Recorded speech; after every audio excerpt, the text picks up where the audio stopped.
Hello and welcome to the Wheel to Wheel podcast with Ali and Akeem. This is our F1 weekly catch-up. So, what are you saying, Ali? It's Are you ready? am I ready? Of Are you course ready? I'm ready. Come on, it's race week. We finally got the race week. Got 1 week off last week from Canada, and it is time for the Austrian Grand Prix. The Red Bull Ring is here. Your territory right there. This is your time in the town right now. I don't know if it's my territory. It's Max Verstappen's territory. It's Red Bull's territory. It's their home race. That's your guy. That means it's yours. Yeah, he's my guy. I mean, But he that didn't win it. means- He didn't win it last year. Do you remember what happened last year? You can't forget, mate. Can't forget. That's, A little... the rivalry started there. That's when it started between Max and Lando. Ooh. And this is actually a prime real estate for Orlando right now because this is his track as well. He What? does really good in Austria. Oh, has he won there? Yeah, I don't know about that. He's then. competitive there. He's competitive in the Red Bull Ring. They're all competitive there. There's levels to this, isn't it? No, There's but no levels to racer goes. competitiveness. No race is not going to a track and not trying to be competitive. He has to win. He has to win one to be his track also. Who won there last year? George won there last year. Oh, George might be in it again. Yeah, Maybe. he did win Canada. He did win the last race. Let's see. It's going to be interesting. I hope it is something like Canada where we're so much closer together now and we're finally seeing more closer racing. I don't know whether that was track specific for McLaren at Canada that they were weak. Well, their week still wasn't weak. Still quite strong, to be fair. Yeah, so let's see how they look this week at free practice. Yeah, I can't wait for free practice. It's kind of one of my favorite little things to watch. You know what I mean? Get a good little idea of where they kind of stand right now. But that's not always the case, though, free practice, though, is it? Like, we see Red Bull, Max Verstappen's car in free practice always coming in like 8th, 7th or whatnot. And then quali just comes and turns it on, gets pole sometimes. Yeah, trust. I think for me, FP2, I have a great understanding in FP2. And FP3 gives you a good indication, yeah. FP1 is kind of loose, to be fair, I would say. I don't know. I don't really like to go over free practice too much. I think it's weird because, like, the McLarens always dominate the free practice runs and they seem to dominate the actual race results as well. So obviously you can say, like, yeah, it does indicate which car is looking strong, but that's not always the case. Like, when Red Bull was dominating, like, Max Verstappen wasn't always dominating free practice.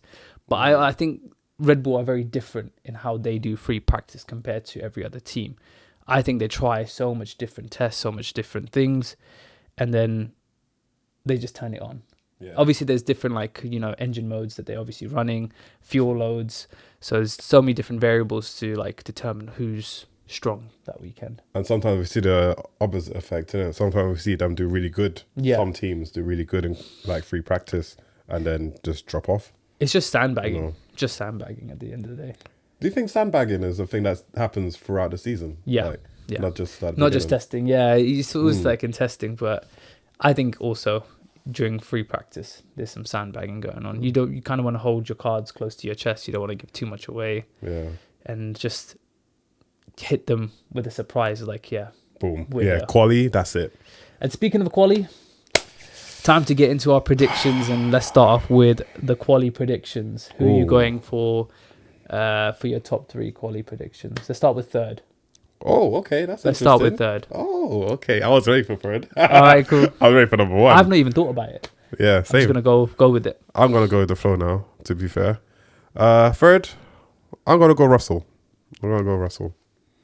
Oh, I think if it rhymes, it's. I feel like history rhymes sometimes, and I feel like Russell with last week's performance, he was good, and he put it in there. And I don't think he'll get a pole, but I feel like he's good contender between the P2 and P3 spot. So, but I think P3 because of who I have in P2.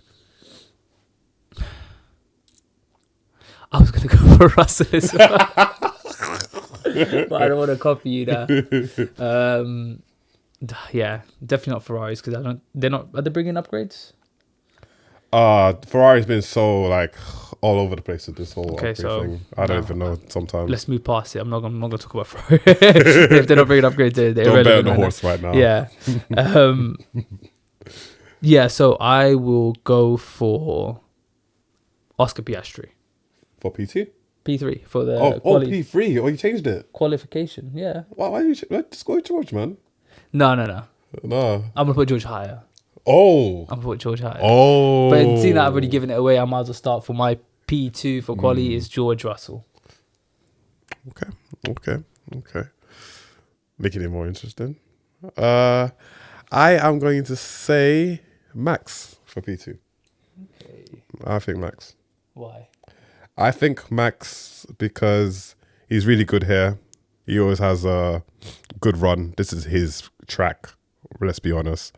And because of who I have a P1, unfortunately, there's a reason why I just think he's going to miss out on pole. And unfortunately, even him missing out on pole, he's still going to get P2. Like, so, yeah, I think P2 would suffice for him. Oh, can I go back and change something? Oh, look at you making amendments. Am I allowed? Am I allowed? Go for it. All right. I'm going to remove Oscar Piastri and I'll replace it with Lando Norris for P3. Oh, really? Yeah. Oh, wow. Which means, so for my P1, I'm going with Max Verstappen. Same reasons as you just said, is that he is strong at this track. It is the Red Bull Ring.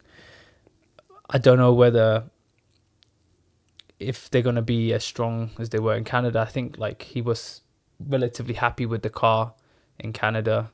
So let's see. I think he can pull it out the bag. It is home territory for him. Yeah. So who's your P1? It's very interesting though. The reason why I say this is because I have got Lando Norris for P1. Yeah. And I think it's just going to be class. I feel like it's just going to be like last year, man. I feel like these two are going to be... repeating history? Yeah, definitely. And I feel like Lando got more to prove. He's got more to prove. Got more in his chest now. But how many times are we saying this every week that, okay, Lando's going to bounce back. He's got something to prove. It's going to happen. Like the thing with a broken clock. I know. You just keep betting on that horse and it's just... he's going to at some point. But... if he's going to do it, he has to do it now. Yeah. I wouldn't mind him doing it. That's the thing. That's why I put him as P3 and not Oscar. Because, yeah, you're right. He does have strengths at this track. So he's good. And he displayed some fast pace in Canada, race pace-wise. Definitely. But his qualification form has just been abysmal this season. He's made so many blunders. And it's kind of hard to keep betting on him. But just... as you said, you just kind of keep betting on him because, eventually it's just going to turn. But, True. It's been, 10 races?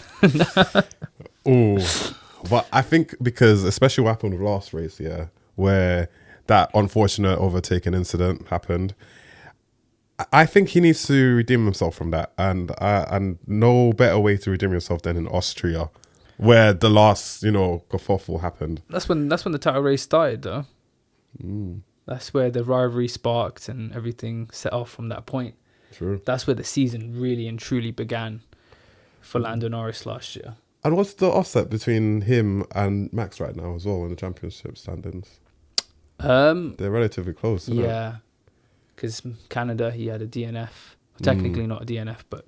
and Max had 1 point as well for that other thing. Yeah, and that's practically a DNF. And look, Austria, they're coming back together. I'm telling you, this is going to be another one. And I feel like they're both... this is Max's and Lando's time to gain on Oscar. So... it is, but then what are we saying about Oscar? Why are we kind of like talking him down? Why... the thing is, we keep saying these things about Oscar, but then he's just consistent, isn't he? That's the thing about Oscar Piastri. If he's not winning, at least he's kind of gaining a healthy amount of points to keep hold of that championship. We keep talking about Max and Lando, but really it's Oscar Piastri who's number one right now, and he's running off with it. While them two are fighting, Oscar's licking his lips. He's like, you guys keep fighting. I'm just going to do my own thing and just go with the flow and just win the championship. I think Do you not think it's playing into Oscar's hands? Oh yeah, but yeah. Like I think even though I didn't put him in the top 3 quali, he's definitely still high up there. Don't get it wrong. He's still top 5 easily. Top 4, very. Top 5 easily. Top 5 easily. For quali. Okay. For quali. 100%. All right, then let's get into our actual podiums predictions for the race day. So let's start with P3. Who's your P3? Oscar? No ratings for Oscar Piastri. You know what it is, yeah? I think he's a phenomenal driver and he's the championship leader. But I think in terms of this race, I think he's still in the mix, 100%. But Max and Lando is defo between these two for this one. I strongly, I don't know, my gut just tells me these things. I'm going to listen to it. Your gut has been wrong about a lot of these predictions. No, not really, Oh, this guy's been on point. You had one good George Russell prediction. That's it, bro. And a Kimi one. Remember I told you Kimi's going to have a bad race? Yeah, but... Yeah, I was right about Kimi. Fine. But most of the time, you've had bad ones. You've had bad ones. Sorry about Lewis P3, yeah. Wait, Lewis. I ain't betting on him again, man. That's for sure. Until probably Silverstone, I'll probably bet on him then. Just when the upgrades come. But I ain't betting on that guy. So my P3, I'm going to go for Oscar Piastri. Wow!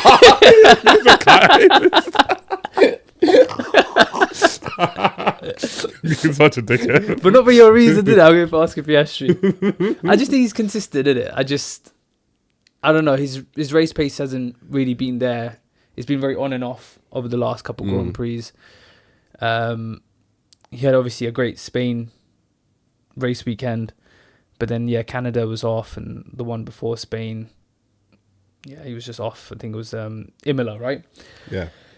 So it's just very on and off, but also he's just consistent. So I just think even a P3 is such a great race result for him. Even P4 last week with Lando crashing out and Max only like 2 places ahead of him. It wasn't a bad race result for him. He still keeps the lead by like 30, 40 points from the rest, and perfect, isn't it? It's playing into his hands. All he needs to do is just keep being consistent and let those two fight it out, and that's what's happening. Facts. So we go over to P2. Lando.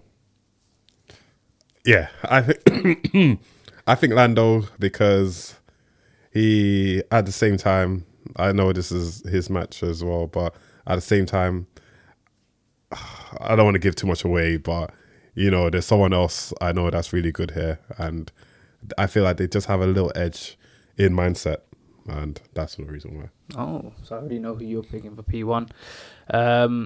This is where we're going to be opposites. I'm actually going Lando. No, I'm not.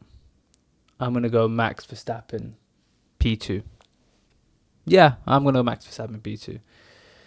Hard one to say, but I don't think... It's this whole tyre situation with the Red Bull. It's like their tyres grain much more fast and harder than out of all the top 4 cars on the grid. And that just is a massive issue for the Red Bull. And I can't see him winning too many races if that's a constant issue, because you saw in Canada, it's like he has to constantly keep relying on good strategy to maximize his results. He's doing everything he can in the car. And the way to kind of get him to the top result is that the strategy has to be on point. Pit stops have to be on point. Otherwise, it's just not going to be the thing. And they are lacking a little bit of pace. And I don't know if they're bringing any sort of upgrades or anything like that. So based on that reason, I'm just going to go P2. He's got the experience. He knows what he's doing. It is a circuit that he has so much experience on. He's won a couple races there. So P2. I think he hold on to a podium. So takes us to P1.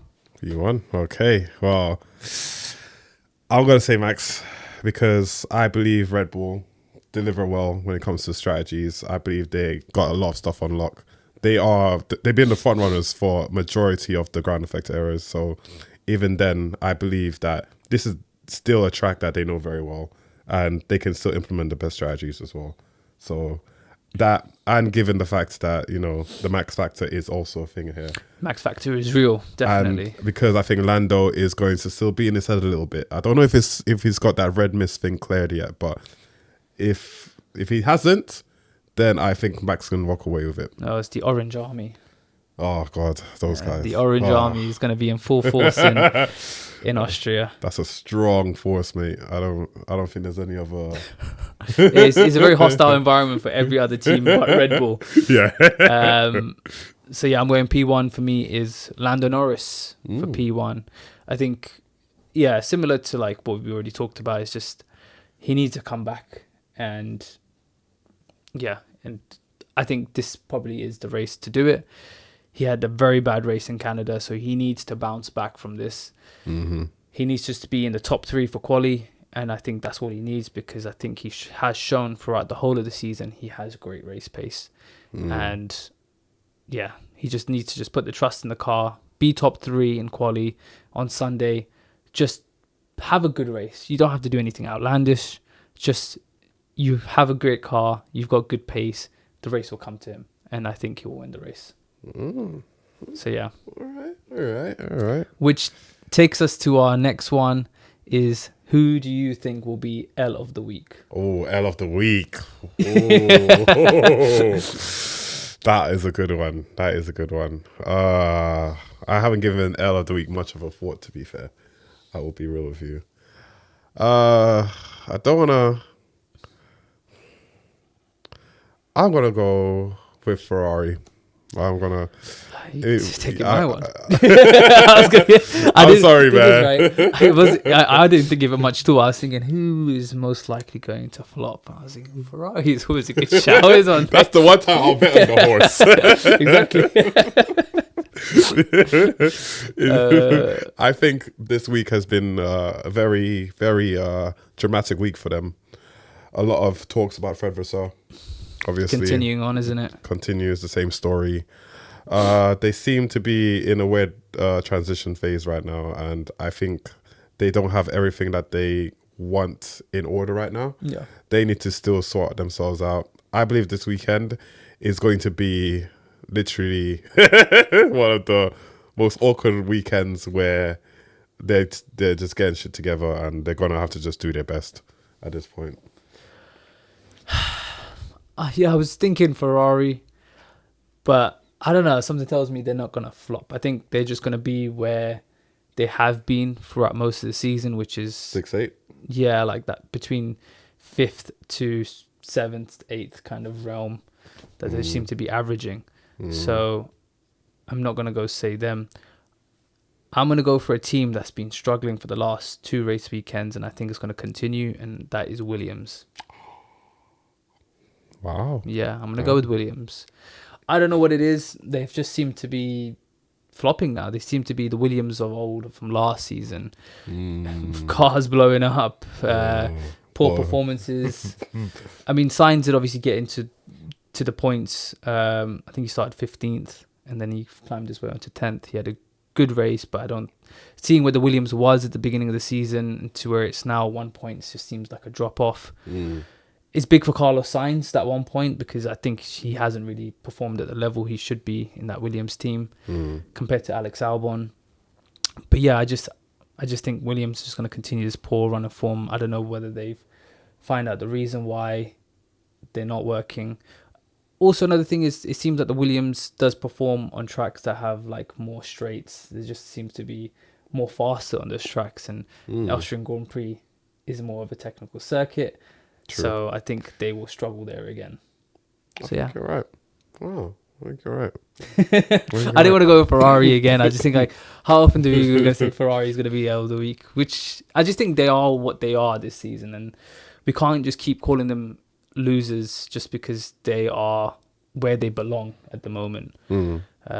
Because they're not really doing anything with car development as much as like the other teams. True. And they just seem to be kind of stuck in this rut until Silverstone comes out, which is, I think, the following week. So, yeah, I think they are who they are at the moment, which is sad because, you know, they got Leclerc and Lewis, and they're brilliant drivers. So you'd want to see them up there fighting for wins and being in the podiums. But I don't know, just can't really see it. It's hard, isn't it? Which takes us to our last one, which is W of the week. We worked hard on that one. So W of the week, right? I think this one is definitely a tougher one. I want to refrain from the usual suspects, the McLarens, the Mercedes, and I do want to give it some attention to the back markers now, innit? So I'm gonna go and say something outrageous. No, because I was gonna say that. Sauber? Yeah, I was gonna say You're Sauber. gonna say I was gonna Sauber? say Sauber. Oh my days! Just because of Wow. Nico Hulkenberg the last two That's races. what I was gonna say. He's performing, and the Yeah. upgrades that they brought in, Yeah, like they seem to be a team, especially with Hulkenberg at the wheel. They seem to be a team that can yeah, I think, compete for at least a point or two. Do you know what I mean? Like, and that's such a massive step for Sauber. yeah, man. So we might have to just joint share this one. Yeah, we'll rock this one. We'll innit? rock this one. All right, it, calm. yeah, facts. Sauber. Yeah. Sauber. Don't disappoint. Well, you can disappoint me anyways because I'm betting on Haas in it Yeah. for overall. But it's crazy how Well- that title race is now becoming a thing now, innit? You wouldn't have expected that. I didn't want it to. Hey, it's Bonito, bro. It's him, you know. He's bringing so much points in, bro. Like If it's- fifth man brought a fifth place. Fifth. Yeah, and Hulkenberg. Come on, man. Hulkenberg. I mean, I might even be more specific. And this is a big gamble for me. I'm gonna say hopefully Bortoletto has his first points this weekend. Really, he's first. Yeah. Oh wow, I thought he had points already. No, I don't think he has. It's only been Nico bringing in the points for Sauber at the moment. So Bortoletto, I hope you do this for me, man. Just, Okay. he's performing well. I think he's still finding his feet. I think he's getting there. He's warming up now with the car being in a better place, better window. Maybe he can get that first point on the board. And wow, with that bombshell. With that bombshell, that's the end of the video. Stay tuned next week. We'll have our race review video. Yes. So yeah, thank you for joining us, and make sure to like and subscribe if you haven't already. Yes, mate. Yeah, see you next week.